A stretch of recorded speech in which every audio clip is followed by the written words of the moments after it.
Hello, everyone. I am Dionna Michelle Daniel, and I want to take this time to introduce our amazing panelists for tonight. So first, we have Funmilola Fagbamila. She is a Nigerian-American scholar, activist, playwright, and artist. She currently serves as a professor of the Pan-African Studies at California State University, Los Angeles. As a founding member of the Black Lives Matter movement, Funmilola has been organizing with BLM since its inception in 2013. Her current project, entitled The Intersection Woke Black Folk, is a stage play on the complexities of Black political identity. It premiered at the Pan-African Film Festival in Los Angeles as the featured theatrical production in March 2018. Funmilola has been awarded by the U.S. Congress, UCLA, Luskin, and a number of community groups for her activist scholarship.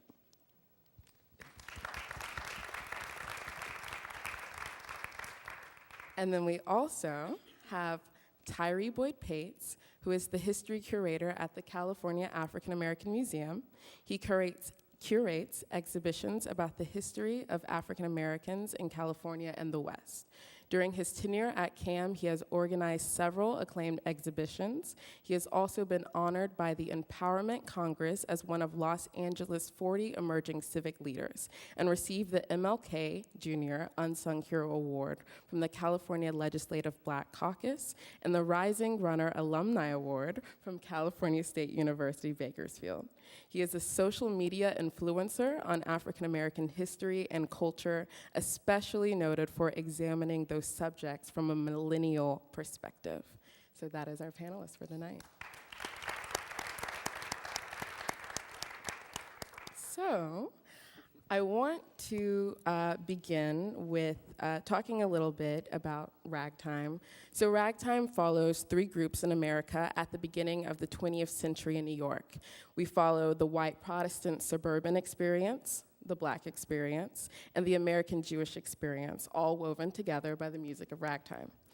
We are also currently in Black History Month. Reflecting on the Black experience in America, we generally think of the origins focusing on the transatlantic slave trade, slavery, and focusing on the periods of the antebellum South. Rarely do we hear about slavery and its relationship to the American West, and specifically California. Tyree, can you talk a little bit about that? Absolutely. Good evening, everyone. How's everyone doing today? Great, great. Well, I have the distinct pleasure of curating exhibitions at the California African American Museum, and one of my most recent exhibitions that is up today and will be up through April 28th is California Bound: Slavery on the New Frontier, 1848 to 1865, where I reclaim the narrative of the enslavement of Africans who were on the eastern seaboard and situated and really identify California's role. Many people don't understand that between 1848 and 1850, the gold rush was the major reason for migration, but African bodies were a part of that migration, and they served in the mines. But because of the Compromise of 1850 and California's introduction into the Union and also as a free state, it would double down on the fugitive slave law that existed, but also California would implement its own fugitive slave law in 1852, which underscores and really legitimizes California's stance and view of African people at that time. And so I believe with an opportunity to show that information that is rarely or seldomly held in textbooks, we might be able to understand more completely California's role, but enslavement in general, and therefore we can become a better democracy to see and understand who built this country and how that legacy of enslavement still exists today. And can you just say what the fugitive slave law was? Of course. For those who don't know, the fugitive slave law effectively is 12 years a slave, right? If anyone has seen the film. It's the legislation and policy that allows African bodies to be reclaimed after seeking freedom and liberation in the North or any safe space, and they can and will be brought back into chattel enslavement and be penalized, whether their limbs are cut off or they're forced for longer stints and periods. So it's very difficult to understand that California had its own, but I think the better we understand our society is the better way that we can truly understand the foundation of this democracy. And so Ragtime, it takes place at the turn of the century in New York, roughly 50 years after the Emancipation Proclamation was signed, and roughly 50 years before Martin Luther King Jr.'s March on Washington and famous I Have a Dream speech. What was happening in America at the turn of the century for Black Americans? Well, a lot was happening. I would say in 1896, right before the turn of the century, you have segregation becoming constitutional and lawful, where essentially with the Supreme Court case, Plessy versus Ferguson, it becomes constitutional, it becomes lawful for the races to be segregated. And then you have this conversation that emerges about what Black folks' relationship is supposed to be with this country, which is explored in the theater production in Ragtime, is what is Black people's relationship with the American dream? Are Black people allowed to engage in the institutions of this nation? Or do we want to? What is the goal, right? And essentially, you have all of these debates coming up now that segregation is lawful. And at the turn of the century, you have Booker T. Washington becoming really popular, one of the most popular African American in the country, the first Black person to be invited to come eat at the White House, right? To come have a conversation with the president. And then you also have W.E.B. Du Bois, and I know that we're gonna talk more about those figures later, who comes up during this period as well and starts to produce scholarship, and he's critical of Booker T. Washington. He feels like Booker T. Washington is essentially not getting at what is needed for Black people to be able to engage the institutions of this country in what could potentially or eventually lead to an equitable manner. He feels like Booker T. Washington is too lenient on the ideas of civil rights, that he just wants to go for economic rights for Black folks. And economic rights is a whole nother thing about what Black folks were able to do in terms of establishing their own economic autonomy and their communities and thriving economically, and what would happen when Black communities would start to thrive economically. Oftentimes they would be attacked because the economic or the socioeconomic advancement of Black people for some reason in this country felt threatening to the establishment. And at that time, so we cannot talk about the turn of the century without acknowledging the ways in which Black folks were trying to stabilize themselves economically, but then other Black folks were talking about pushing for civil rights, voting rights, these types of things actually being seen as equal, not just both being here, segregated, different races, but acknowledging we're equal intellectual capacity, and should have equal access to the institutions and resources of the land. You had some Black folks saying, let's just make our money and stabilize ourselves and, not cause too much trouble. We're not worried about integration. We're not worried about civil rights. And you had other Black folks that said, we're absolutely worried about civil rights at the turn of the century. This is 1900, not 1930, not 1940, not 1950, and 1960s is when you see the civil rights movement, right? But at the turn of the century in 1900, you had Black scholars, one of the most notable being W.B. Du Bois, that was not born a slave, that said, I know what my capacity is. He graduated from Harvard. He knew that he was intellectually sound, just like any other American, and he knew that Black people deserved equal access to the institutions. So he fought against segregation, and to this day, these debates about what way to go still exist in different, more modern iterations about the best way for Black people to engage in their citizenship in ways in which oftentimes we acknowledge that our citizenship is undermined in a number of ways to this day. And I don't have to elaborate, you all know what I'm saying. And of course, I just love being on panels with you. This is my friend. It's my friend. This is my friend. And Fumi is beautifully articulating how this is even after a failed attempt at giving enfranchisement to and formerly enslaved Africans, which is Reconstruction. There was a complete period of time where African Americans were given the resources that they needed in order to be full citizens. And it was a beautiful period of time.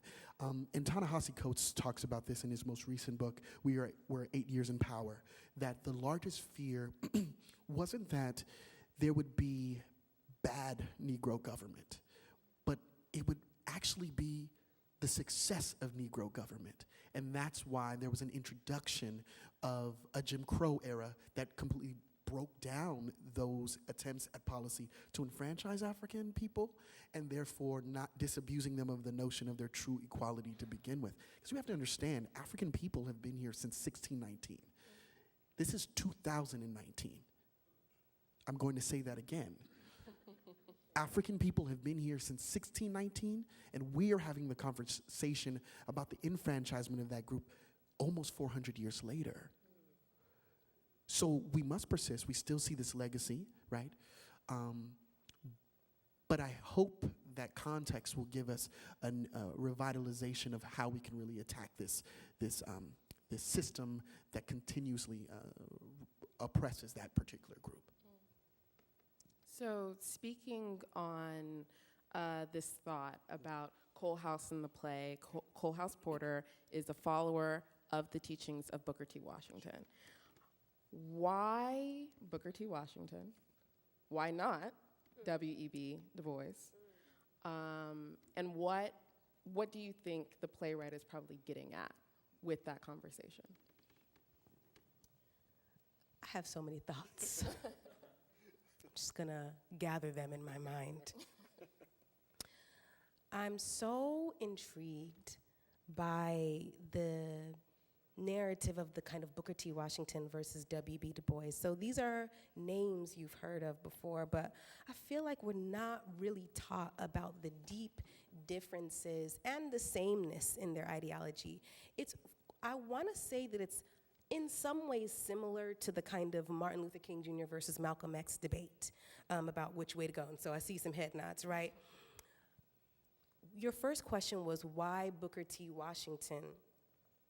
And I feel like Booker T. Washington was a safer option for America.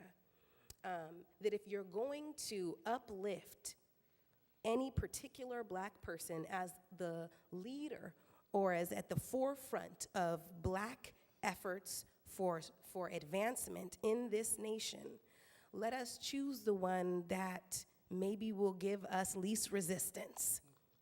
Now, Booker T. Washington, I don't want to, diminish or minimize the serious and significant contributions of Booker T. Washington to black economic advancement, to the creation of the Tuskegee Institute, educational institutions for black folks. But what also was happening along with all of the strides that he was making structurally, institutionally for black folks, he was ideologically presenting to the public a narrative that said, let us not rush for equality. Let us not be too hasty with this conversation about equality. We just got out of slavery. We can just make ourselves useful to prove our worthiness of citizenship in this country, to prove our worthiness. And you'll see that in our patience and in our proving of our loyalty to this nation that has done us wrong, we will be able to strive. Now, interestingly enough, the reason that W.E.B. Du Bois comes, a year or two later, because Booker T. Washington puts his book out Up From Slavery in 1901, where he is essentially painting a portrait of, now again, not to diminish the significant and serious contributions of Booker T. Washington, but of course we're here to engage in nuance and complexity, yes? We're here to learn and teach and grow and all of the good things. Booker T. Washington is doing all of this powerful work, but he also presents in his book a narrative about almost a narrative that makes it as though slavery, it wasn't that bad. you know, and we still to this day, we're trying to figure out what his intention was with that. Did he mean what he said? Or was he using this narrative because he knew that mainstream society would latch onto it in order to pacify the guilt of the horrendousness of slavery, and that they would latch onto this narrative, and that they would highlight his work and fund his mission. But what we found was that even though he was presenting in kind of like a narrative that was not about civil rights, he would take that money that he was making, writing the book and doing all of these speakings, and et cetera, and he would take that money, and behind the table, he would pass it along over to civil rights organizations that were doing the work that W.B. Du Bois was doing. A year and two later, W.B. Du Bois, long story short, writes, The Souls of Black Folk, and he calls out Booker T. Washington, and he says, what you're doing is harmful. We don't have to prove ourselves in a country that we built. We are Americans already.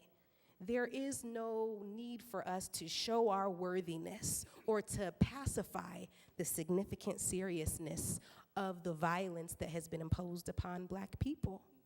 That we don't have to do that to deem ourselves worthy. And to this day, we go back and forth about whether, what the whole kind of conversation between Booker T. Washington and W.B. Du Bois was. Lastly, I'll say, is it about entrepreneurial economic advancement?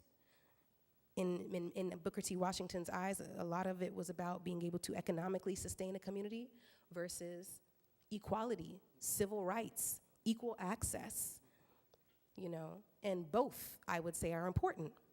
It's not either or. Just like in the conversation about Martin Luther King Jr. versus Malcolm X, also not either or. Because we've been very much falsely taught about all of these figures and what they stood for. I'm gonna stop there. I be long-winded sometimes. Yeah, no. I agree, ditto. With that, Booker T's ideology was effectively saying, wait. Wait, and then you'll get your rights. W.B. Du Bois would say, we ain't got nothing to wait on. We ain't got nothing to wait for. We're ready. We're knocking at the door. Let us in. Black people today, through political figures, both right and left, I mean that intentionally, are saying the same things for Black people to wait. I think as being a part of that community, I've realized that even in the expression of Obama's politics and his symbolism more so, there was a belief there that we as a people had ascended into King's dream, King's ideology, King's time, King's energy, right? We had finally gotten over the mountaintop. But even with critique to King, through much of his tenure in his career, King was the Booker T. Wait, don't pick up your fists. Pick up love. And Malcolm X would say, like Du Bois, there's nothing to wait on. Let's be separate, but equal. And let us build and mobilize our own communities. I think that conversation is apt now. As we have these larger conversations of what is Blackness, who is Black, who isn't Black. We have to have this conversation, particularly because we live in the midst of an administration that is distracting the conversation about immigration and immigration, and it's pinned this conversation on one group of people, but silently siphoning another group behind borders or back through borders. Do we wait, or do we knock on the door? But that question, or those two questions, don't only befall the Black community. I think 100 years later, it befalls the American community. Do we wait, or do we knock on the door? Existentially, of course. Right. If I can add on to what you're saying, I was just having this conversation with my class about the fact when we talk about race issues, look, we're not here to make anybody comfortable. We're here to tell the truth. And so it's just the fact is that when you're talking about the social systems that inform the social, political, economic, cultural realities of this country, that is our obligation to tell the truth, even when it's uncomfortable. And I was essentially getting to this conversation with them, my students, about the fact that 50 years from now, we will look back on what mass incarceration and the prison industrial complex is, and we're gonna be like, my word, I couldn't believe that I lived through that. I just couldn't believe. But the urgency, maybe the urgency doesn't feel as imminent right now, that you don't feel the urgency in your mind and your body to say that the way in which incarceration and in prison actually functions with some level of economic incentive, whereas you have private prisons that actually benefit from folks that are, incarcerated because then the labor gets to be used, et cetera, et cetera. We understand how that can easily become a horrendously corrupt system where there is some level of commodification of punishment that can't work because it's too reminiscent of slavery. You understand? And then people's argument is, well, if they did the crime, they did the time. We also know which communities are more likely to be policed more largely, et cetera, et cetera. So we know that when people say you do the crime, you do the time, that it is marginalized communities, poor Black and brown communities that are disproportionately harmed by these narratives. But it's not gonna be until 50 and 60 years from now that folks look back on it and say, I can't believe we lived through that. That was atrocious. In the same way that now, folks that are looking back on what happened during the civil rights movement are saying, what King did was so necessary, it was so important. But back then, 65% of Americans disavowed the nonviolent civil disobedience of the civil rights movement. 60% of Americans were just like, this is extreme, this is too much, it's radical, it's too much. In the same way that today, folks that consider themselves progressive and wanting to be helpful in the world, oftentimes think that the activists and the protesters are just a bit too much, a bit too extreme. When it comes to the transformation of societal structures that are deeply ingrained, it is not about making the bystander comfortable. It is about telling the absolute radical truth, regardless of whoever is in the room. Yeah. Even when it isn't politically expedient. Right. Yes, yeah. Y'all still with us? Yep, okay. Okay. So there's a song called Wheels of a Dream, and it is sung by the two Black leads as they are dreaming of a better future for their child. Thinking about the American dream, who in history has had access to this American dream, and who has benefited or continues not to benefit from the American dream?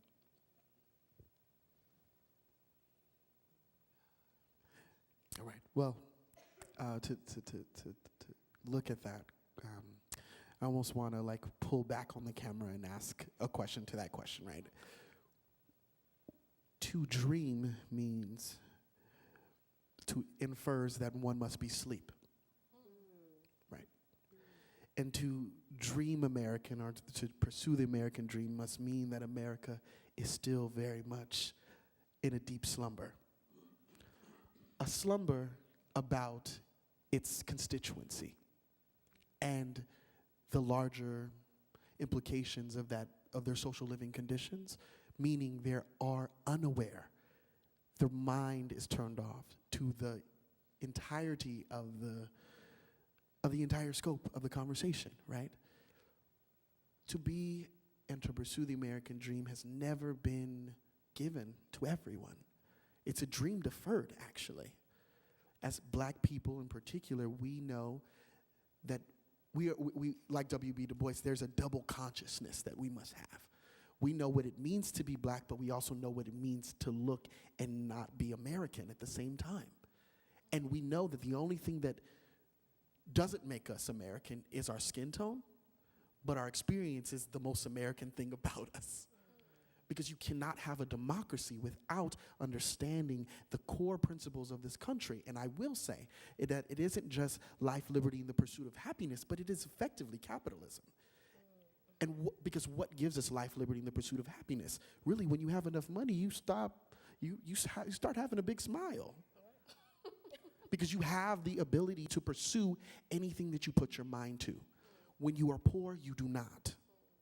And so we understand that the only thing that economically was able to enfranchise this country and give it its stimulus package as a startup, right, was enslavement. And you also have to understand that there's never been reparations paid. There was never, I say this on every panel that I sit on, no African person was given any dollar amount for the amount of work that they did for 235 years of enslavement. Right. In fact, it was actually former enslavers who received nearly $300 for every enslaved body that they lost because of emancipation.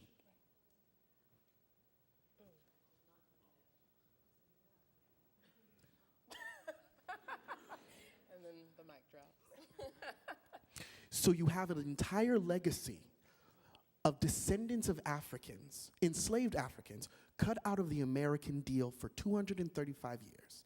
And then we ask them 100 years later, 50 years later, 25 years later, in 2008, why can't you pull yourself up by the bootstraps? That is lunacy. Your question is not lunacy. That is lunacy. That sounds nonsensical. That sounds like a dream.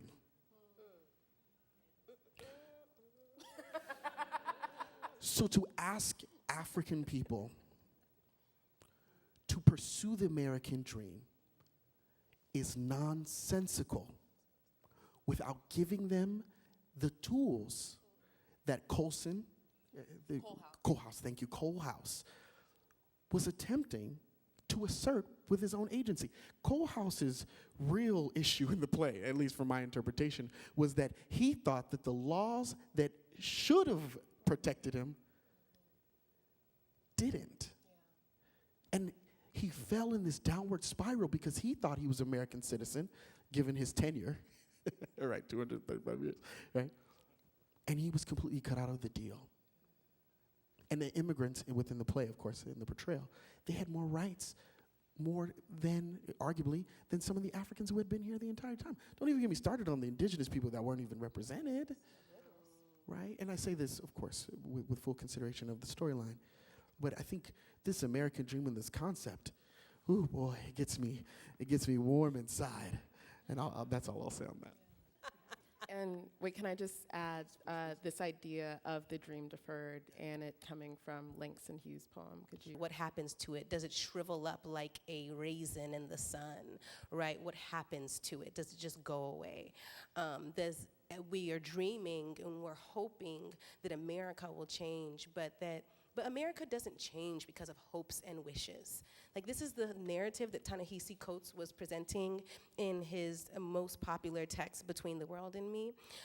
He says, don't come to me for hopes and dreams and wishes, because that is a lovely, beautiful, fanciful narrative that makes us all feel warm inside, but it doesn't get to the work of what needs to be done to transform systems. It makes us feel good on this Black History Month, but Black History Month is about reflecting on the work that was done by the people before us to change the system so that we can have an opportunity to now change what needs to be changed, right?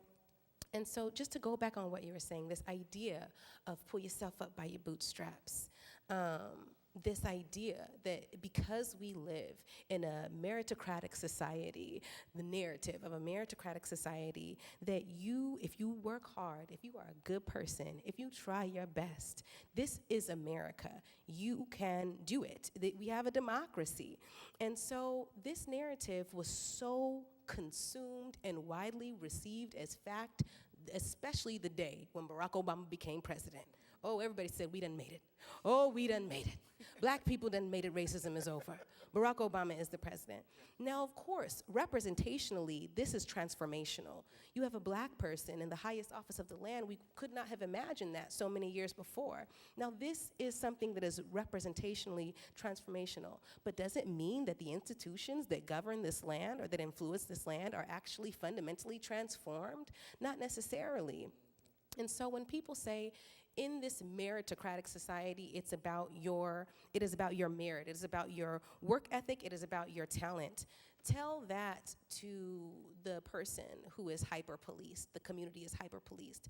Tell that to black and brown communities during the war on drugs, when we know that all races in this country use drugs equally, at equal rates, but you find that black and brown poor communities were disproportionately policed during the war on drugs and were thrown in jail for nonviolent drug offenses, dismantling so many of the families in the community, and then there was an imagery of the black community being not family-oriented, not, culturally stable, all of these things. That was actually, this whole dismantling of the communities was essentially state-sanctioned. Tell this to, the criminal justice system that was throwing people in jail for significantly longer times when they would use crack cocaine instead of normal powdered cocaine.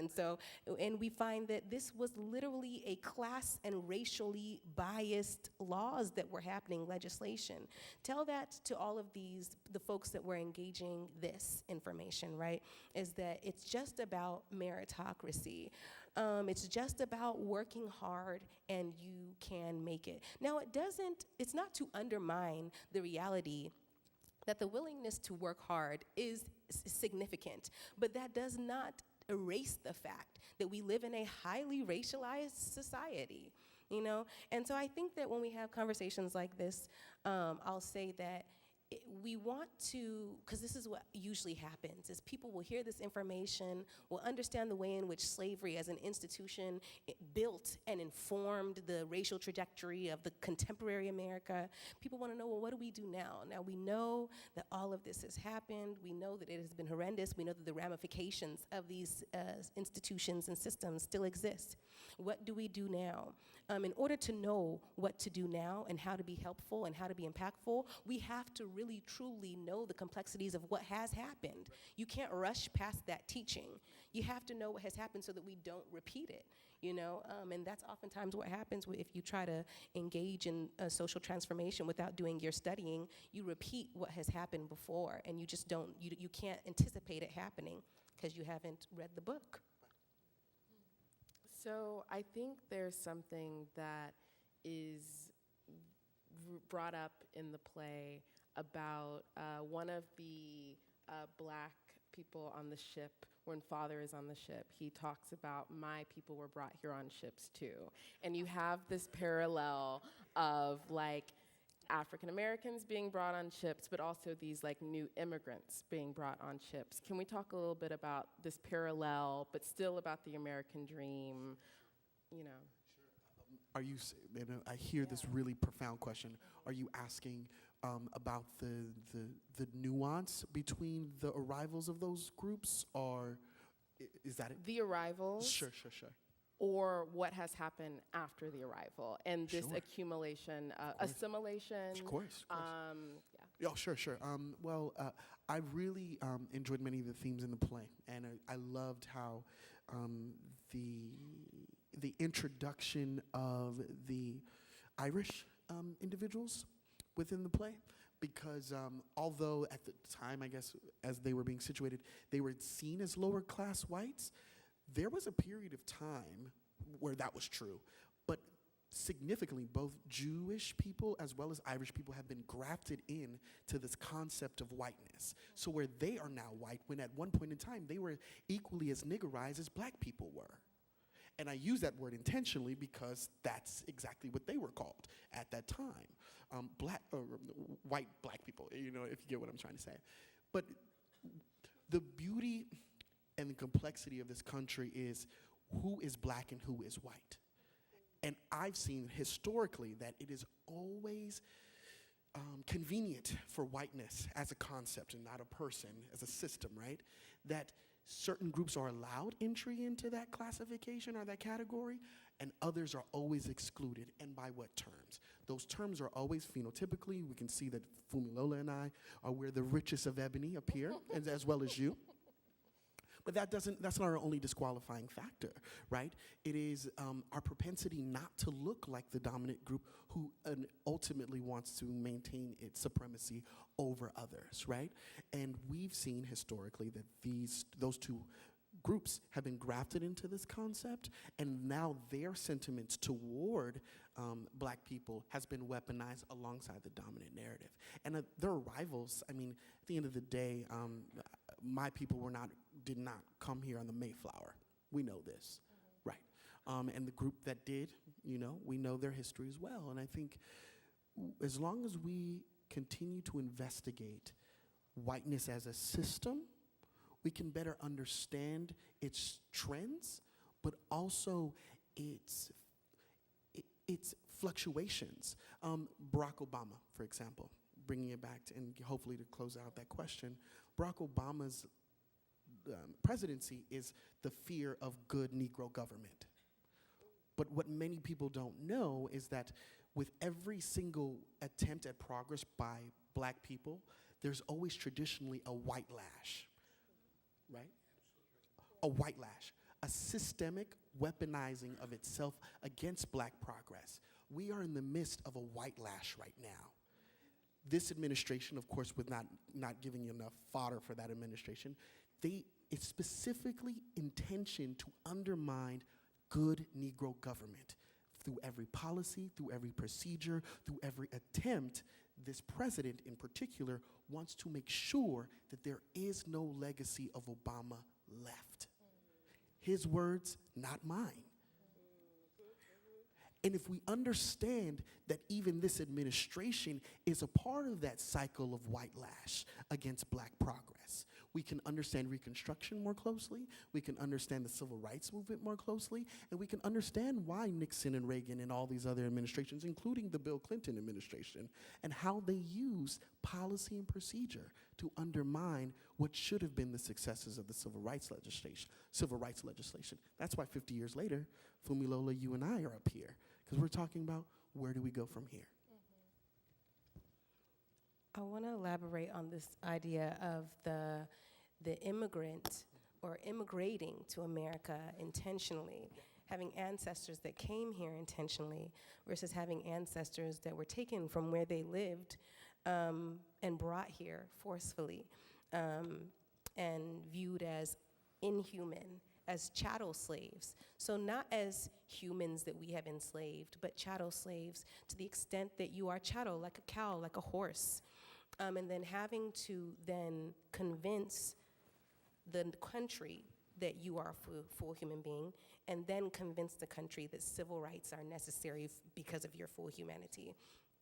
I'll say this, Japanese folks, during World War II, Japanese American people were treated unfairly, how you would say, labeled and criticized, and they were put in internment camps. Japan observed this taking place, and late after World War II said, that is absolutely unconstitutional what you've done to our people that are Americans in your land, that are citizens. They took this case to the UN, and with Japan's advocacy of Japanese American people, the Japanese Americans were given reparations for the ill treatment that they faced during the World War II era or period. Now, of course, we've already acknowledged that Black American people have not received reparations for the years and years and years of mistreatment and dehumanization. But what you find is that globally, Japanese Americans, people who migrated here and had a country that was their own, essentially, to point back to, Japan was, if you will, looking out for them. Black American people were a people that were created is in essence from a combination of West Africans and Central Africans, and there was an intentionality of mixing up the different ethnicities of Africans so that they wouldn't be able to converse amidst one another and create some level of collective resistance. And so what you find is that when atrocities happen against Black Americans, why is it that when there's obvious human rights violations and civil rights violations against Black American communities, why is it never taken to the UN in the way in which historically it has been taken for other groups? There's no African country that can be identified as the singular country that will represent these people in this country. Why? Because your ancestors were taken from a number of places against their will and essentially that's not the same process of migrating over from your country. Exactly. So we cannot assume that a people that are the descendants of those who were enslaved and estranged from their homeland, marooned, yeah. Absolutely, can have the same immigrant experience. I think it was one person in this administration that said that Black Americans are the descendants of proud immigrants or something like that. I can't even remember exactly what it was, but called enslaved people immigrants. And the insult of that is to erase what has happened in this country. We want to erase the fact that indigenous people were slaughtered and now we're here. We want to erase the fact that Black people were enslaved because we'd like to believe that we're past that. It was so long ago, But in essence, the way that this country functions, we can't even imagine. It wasn't all that long ago, when we think about what the social systems are now. So, lastly, I'll say, I am the descendant of people that chose to come here. I distinguish clearly the difference in experience of myself versus my brother Tyree here. So I am the daughter of two Nigerian immigrants. They came to America willingly to engage in the possibilities of America. All of those possibilities made available because of the way in which essentially Black people built so much of the infrastructure of this country, and Nigeria didn't have those possibilities and opportunities because colonialism stripped Nigeria of its wealth and made it largely in debt. So when they say, why are all these immigrants coming to America? We got enough people. We don't need no more people. There's enough people in America. Stay in your country, build your country up. Please know that it is the Western world that made it so that now these quote-unquote third world countries do not have the prosperous infrastructure of the Western world. It is not because the people are somehow less intellectually sound. It is because of the political, social, economic process of colonialism. So now my parents are here and came here, and I am the descendant of people that chose to be here, not the descendant of people that essentially were enslaved and estranged from their homeland. If I wanted to leave America, I would know where to go, and I would be well received. There's something that causes it's almost like an ability to breathe. Do you understand what I'm saying? It's an ability to breathe, that if the anti-Blackness becomes so fierce that I must simply leave, I wouldn't. But I'm here. We're gonna fix this one day. We're gonna fix this, hopefully. But the clarity and the peace to be able to say, I actually know where I could go and be received as kin, versus the inability to actually say that's where, right? The having to choose and having to figure out where your ancestors came from because you were intentionally mixed by this American system of enslavement. We have to understand that we cannot ever conflate enslavement and immigration. It's just insane. Right. Yeah. Yeah. Yeah. Before I get to my last question, I just want to, I heard you speak on a panel once. It was actually at my play. And you brought up a quote by James Baldwin. I don't know if you remember exactly which quote it was about to be angry. Yeah. Because I want you to say the quote if you remember it, but it reminds me so much about the shift in Cole House in the second half of the play. And for a second, I just wanted to bring that up and talk about it. You know the quote too, to be a Negro in America is to be in a constant state of rage, essentially. And, you know, people be like, well, why? You should be happy. And, you know, James Baldwin said something along the lines of, I'm paraphrasing, but to be a Negro and to be in America is to be in a constant state of rage, is to watch people move through the country and engage institutions in ways that we know that we can't. And those who can engage it can never see, oftentimes, the ways in which this is a privilege to be able to comfortably engage these institutions and to know that the color of your skin is not going to inform your experience. And so to be enraged is to essentially be a product of your environment, you know. It is enraging. I mean, I can elaborate on that, but I feel like y'all know why it's enraging already. Like, we've spoken about that, you know. If I may. While at the museum, I've done several exhibitions, and one of them, my first one at the museum, was entitled No Justice, No Peace, LA 1992. And I did an exhibition on the historical survey of why Los Angeles every 25 to 30 years goes up in flames. It's focused on the 1943 Zoot Suit riots. I went to Watts Rebellion in 1965, and then I went to the Los Angeles uprisings of 1992. And I saw that sociopolitically, every single time the city went up in flames, there was literally police brutality or accounts of state-sanctioned violence that caused, or at least inflamed, that infection, right? And it's really important that we understand this, because we are now at the 25th, 26th year of the 1992 uprisings.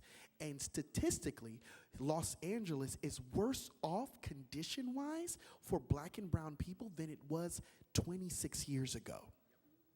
And so we ask ourselves, why do these communities go up in flames?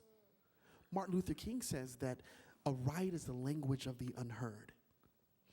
White America, as a system, understands one thing: property.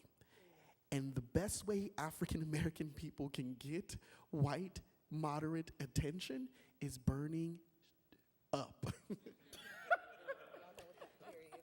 We're on tape, so I want to be effective. Yeah.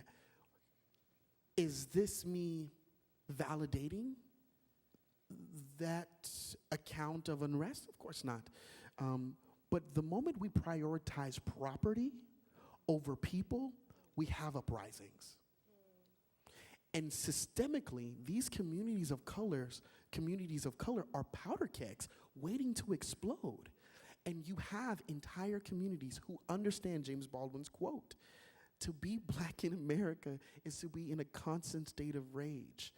And if you put a cat in a corner for long enough, sooner or later, it's gonna show its claws. Always. But we can't focus on the explosion.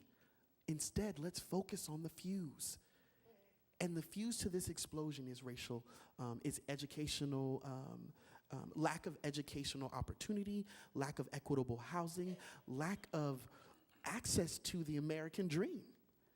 This is what creates and exacerbates this angst. And until we all collectively take response to this, we can pretty much expect the outcome.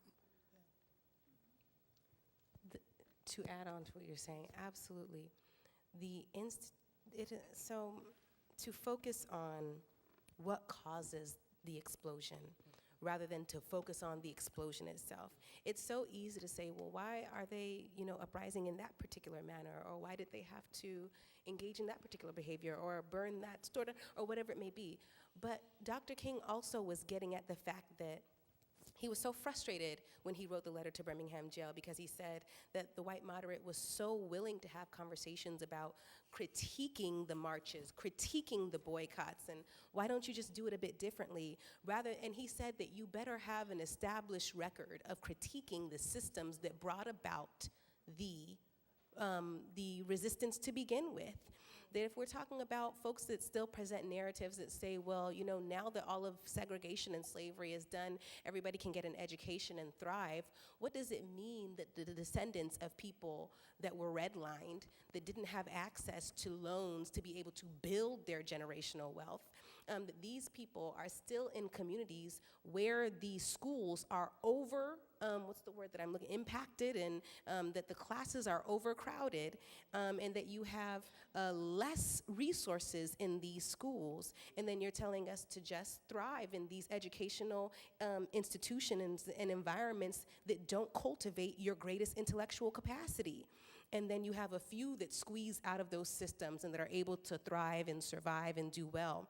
And then we show them as the example to say, see, he did it, or she did it, or Barack Obama did it. You can do it too. But it doesn't mean that the system itself is equitable just because a few people squeeze through the cracks to make it out, right? And in Coalhouse, right, to your question, is the perfect representation of both of these things. Coalhouse realized that no matter how well he played the piano, how exceptional he was at ragtime, right, at rag, that couldn't protect him nor insulate him from what the death of his loved one. And so he realized that he had to take matters into his own hands to settle his conscience about his loss. And he did it much like Malcolm X spoke of in the 1960s, by any means necessary. And how did he get the attention? I think he actually went into a museum, right? Or he went into J.P. Morgan's museum, and he held property hostage. Things that he knew that were prioritized more than he was. And he realized that was the only way to get the police's attention, or at least anyone's attention. And still, we understand who won out. Yeah. Okay. Yeah. My last question. No, I want more. Yeah. So right now, it seems like the current movement for Black Americans is the Black Lives Matter movement, and this idea of police brutality, we saw it a lot popping off when Ferguson happened, and this idea of like destruction of property to voice anger and hurt, and to also say, look at us and see what's happening here in Ferguson. So there was a lot of visibility a couple of years ago. There still is, as like something will come up in the news. My question is actually, with this constant flow of the deaths of Black people, how does one stay sane if you are Black and feeling targeted? Also, when we have a current administration and there is a rise in hate crimes, also like correlated to these speeches and talks, when it feels like the new norm is hate, or how do we stay sane? How do we move forward? And also, how do we reach this day of feeling completely one? Okay, so I'll say this. 5.5 years ago, it's been now, 5.5 years ago, Trayvon Martin's, the person that killed Trayvon Martin, George Zimmerman, was acquitted. And I was in the middle of my graduation party from college, and when the acquittal was announced. And my mom, knowing that her daughter is very activist-oriented, my mom is a Nigerian lady, she knows that I would respond to this. So, my other social justice activist friends were at my graduation party. And she just saw that they were kind of like in the corner, looking upset. And she asked them, what's going on, what's wrong? And they told her, George Zimmerman just got acquitted. And a lot of folks were holding on to the hope that he wouldn't get acquitted for what he did. She told them, that's horrible. Don't tell Funmilola in the middle of her party, because you're going to ruin her party. Just don't say anything, because she didn't want them to ruin my party, because I would have left my own party and at that moment. So they told me in the morning, we drove down to Los Angeles immediately, and there was what could be considered an uprising in Los Angeles, and from it was birthed Justice for Trayvon Martin Los Angeles, and from that was birthed Black Lives Matter. And that was the first iteration of the Black Lives Matter movement, and it was a number of us that organized together. And in essence, there was so much trauma, so much pain, so much difficulty navigating this reality that there was still some semblance of dehumanizing the Black person that was showing up, and that, you know, police brutality is just one articulation of that, one, not the whole entirety of anti-Black state violence. And your question was, you know, amidst all of that, amidst this movement, amidst Black Lives Matter, or the movement for Black lives, how do we maintain our health and our sanity and our joy?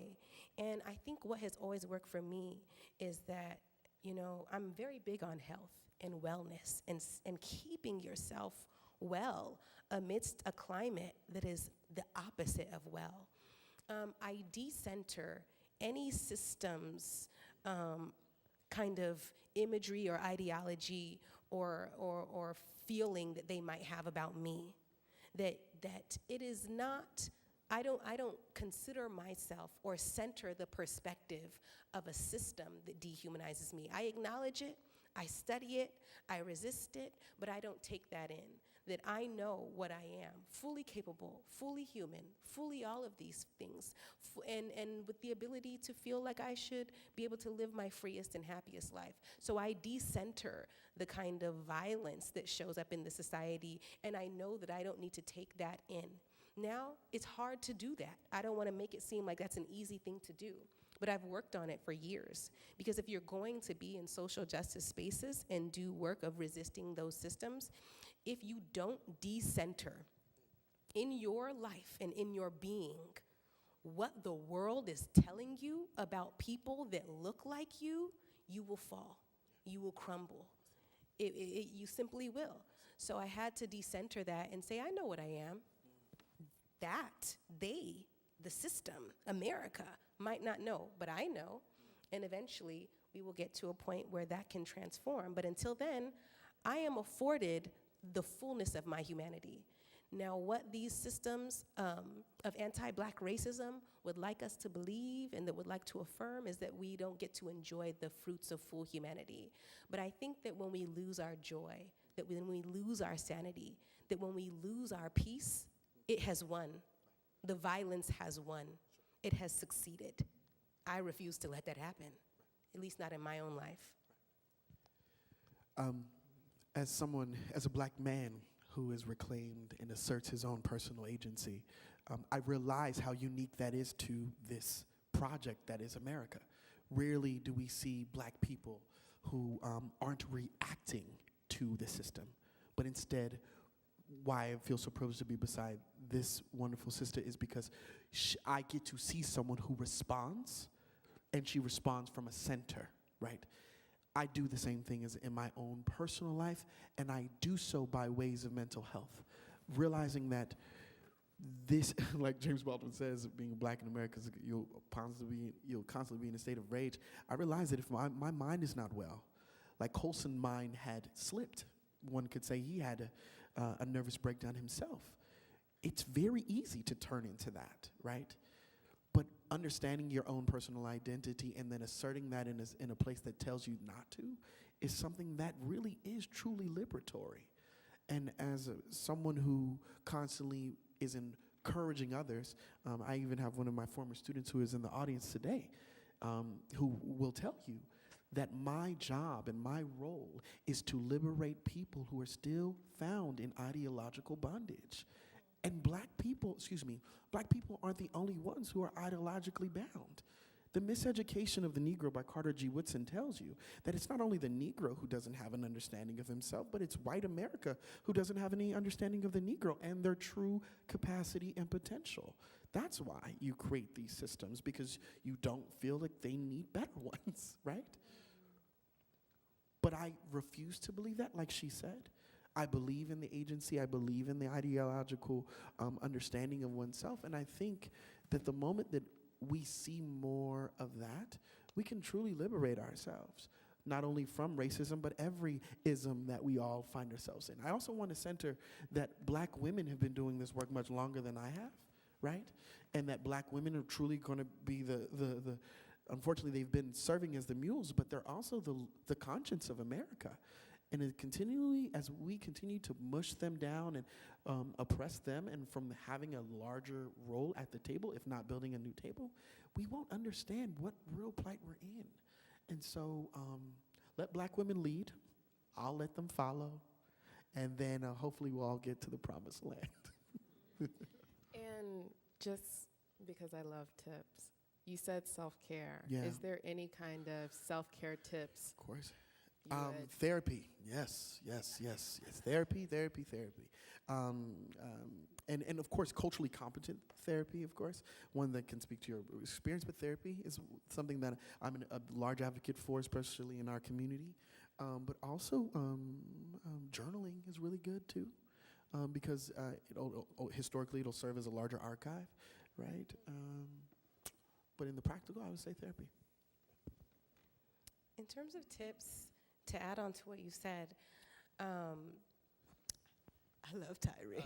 This is my friend. I would say minding everything that you consume. Yeah, of course. Minding everything that you consume consciously. So people think of food when they think of consume, but when you read something, you're consuming it. When you're watching the TV, you're consuming it. Yeah. When you're having the conversation with that person who has that strange energy that you can't put your finger on, and it's just like, wait a minute, I need to take 2.5 steps back away from you, you're consuming that energy. So I mind everything that I consume. From my food to the energies around me, to the books that I read, to the social media that I engage, all of it. And so, we live in an information overload where you're just taking in a lot and you're expected to process it, and then people wonder why they feel so drained, exhausted, and then eventually hopeless. They feel like, there's too much, it's too much. Like the injustices, the racial inequities, the gender disparities, it's too much. And then because you're taking in so much information, it's making you feel like it's larger than life. When, of course, slavery was larger than life until they challenged it. And then Jim Crow was larger than life until they challenged it.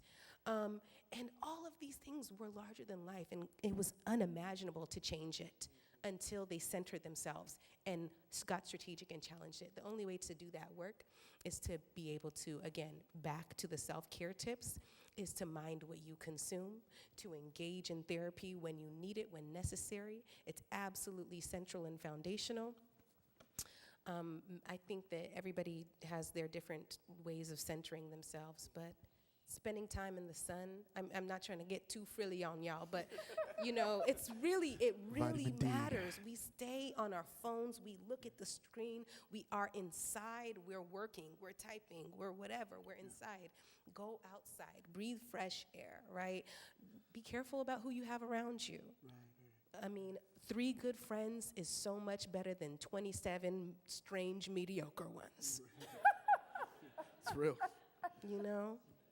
Yeah, and you were like, in your last question, to add one more thing, you said, where do we go?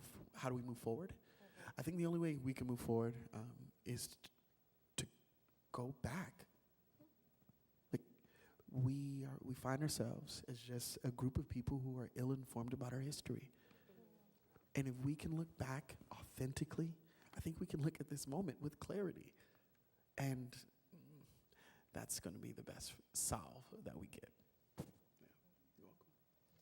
So we have about time for about 2 or 3 questions. And if you just want to raise your hand, I just preface that it is a question and not a comment. And then if you say your question, I'll probably repeat it back just so everybody can hear it. Of course. Yes. And so the question was, how do we move forward where, and my question is, do you mean move forward as a society or for black people or for white people? Because you did bring up that the power structures that are at hand, it is hard to feel like we can make any progress. Well, I think a lot of it goes Yes, so the question is, how do Black people move forward now? Or do we feel that we are moving forward?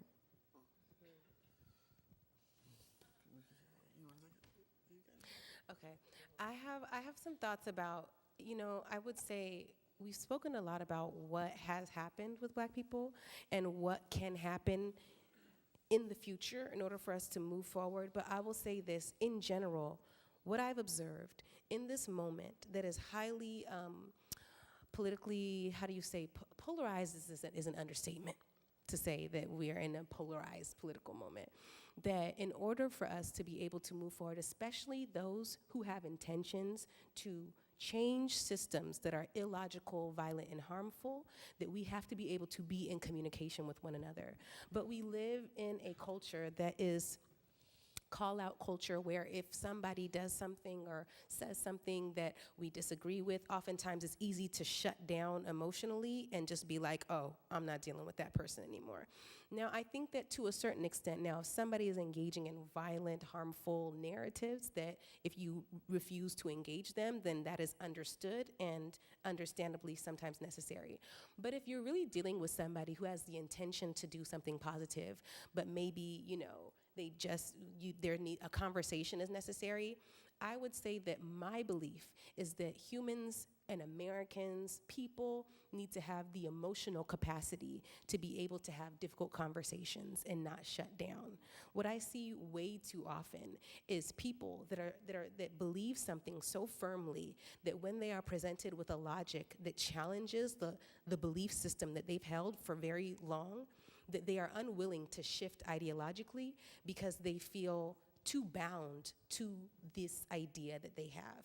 Now, in order for systems to change, we have to be fluid intellectually enough to shift when necessary. That is the whole process of being able to intellectually advance. And so I will say this, there's a difference between somebody who doesn't have the information about whatever social justice dynamic because they haven't had access to it. So that's like a class conversation as well. Some people haven't had access to go to university and study all these fancy things that we've studied and have all of these nuanced conversations, and maybe they just don't know. They don't know what book to read, they just don't know. We should talk to them, help them to understand. And then there are other folks that don't know because they don't want to know. There are other people that don't know because they don't want to know. They have had access to the information. They have had access to the possibility of looking into this information, but they refuse to engage it because they do not want to consume information that they know will challenge the belief system that they've held for too long because that belief system makes them comfortable. Those people are to be dealt with differently. Right? And so whether or not you engage with them in your movement forward, et cetera, again, all of it goes down to having the emotional capacity to have the necessary conversations even when they're uncomfortable. And so we can't be about, comfort. It's stagnant. It's about shifting when necessary across race. And to speak to and build off of this, I really appreciate your question because it highlights something that I love to bring up in these settings. Like, what is the metric of progress? Like, how do we define progress? And who is what, and who and what is the standard of that progress? I think throughout this conversation and through many of our experiences, we understand that that metric is skewed. Is it even really fulfilled by the groups that hold it, ideologically or even experientially? But as an African American person and someone who is proud of it, I have been told that I am a metric of progress for my people. I have 2 degrees. I'm a working professional. I have direct influence on direct influence and access to very powerful people. But I also realize that my experience as an African American man is very different from the collective of African American men who will never be able to even sit at this place to even be able to speak to you. And so even that metric, I'm afraid, isn't sufficient enough for an answer. And I think until collectively, as black people where we all can sit not only beside one another, white, black, purple, yellow, green, but we all have the opportunity and chance to even not take on the opportunity to do that as equally as white people get to every single day, then we can really talk about this metric. And I'm sorry to say that that won't happen until there is a shift sociopolitically, particularly within these systems. Yes, so the question is that there has been progress, and it's hard to have these conversations and not acknowledge that there has been progress since the Voting Rights Act. Do you want to elaborate on that? Yes, and thank you for that question. And it would be irresponsible to not bring up who those individuals are, from Barack Obama, obviously, to Condoleezza Rice, to Colin Powell, and then, of course, in the mayoral sections, particularly in Detroit and Atlanta and the like. And with that, considerate of those elections of those individuals, there hasn't been a true enfranchisement of the inner city, even with those political candidates, statistically, right? This is all substantiated. Even though there have been mayoral representation, presidential representation, congressional representation, the living conditions of African Americans statistically have proven that they're actually regressive and has regressed, even with the gains of the Civil Rights and the Civil Rights Act and the Voting Rights Acts of 64 and 65. So I'm proud of those political and symbolic representations, but collectively, they have not enfranchised black people collectively. Yeah, I think that just to add on to that, of course, the transformation of representational government, the idea that you have more folks of varying, different, diverse backgrounds having formal political seats is absolutely going to be helpful and transformational representationally. Again, as Tyree has broken down, it doesn't necessarily mean that at the core, the institutions themselves have been transformed. We also know that historically, those who have run for office, who are of a marginalized group, cannot present a platform that is perceived of as too racially conscious or too extreme, or else they won't be elected. And so there has always been this way in which the person within the marginalized group who engages in the formal political process to become the politician, if you will, has to navigate that awareness and not present legislation that is too highly identitarian. Whereas you can't focus too much on identity, or else you're not a representative of all Americans. So what then ends up happening is that the person who is of the marginalized group, who gets the seat in the political office, is essentially attempting to navigate that awareness and say, if I do engage in some level of legislation or some statutes that are particular to this group of people that has been particularly harmed or historically disenfranchised, then I will come off as too identitarian, and that is going to harm my ability to proceed with my job. So now I have to navigate that and kind of try to be, just even the playing field and not address this particular group too much. But of course, when a particular group is under some level of vulnerability or duress, then the necessary urgency should be directed toward that group. And that becomes difficult when you don't want to rock the boat too much.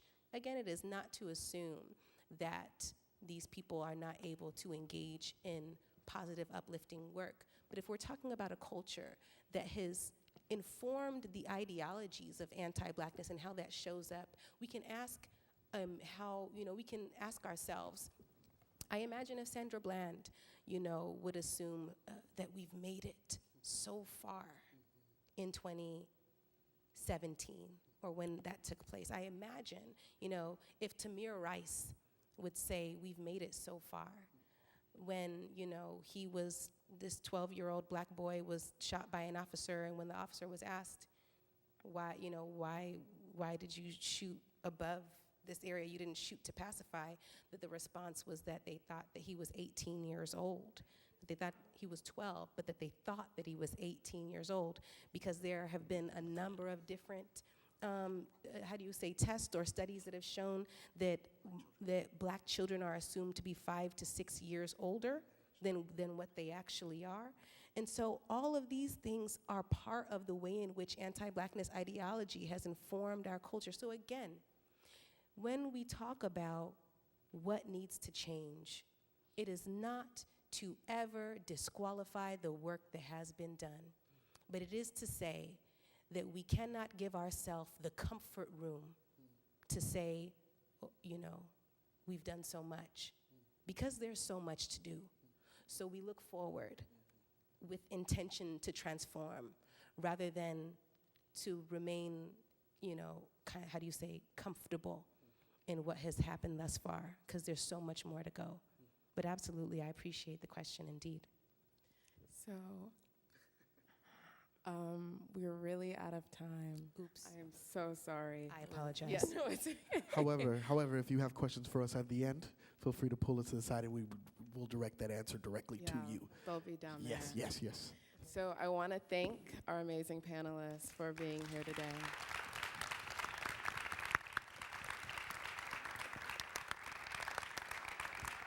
And I just want to add, if you love the themes and you haven't seen the play yet, we'll be running until March the 3rd to get you a ticket and come see Ragtime. Thank you. It's almost sold out, so get you a ticket fast. Are you in it? No. I wish, no. Okay, thank you so much. Picture? We should get a picture.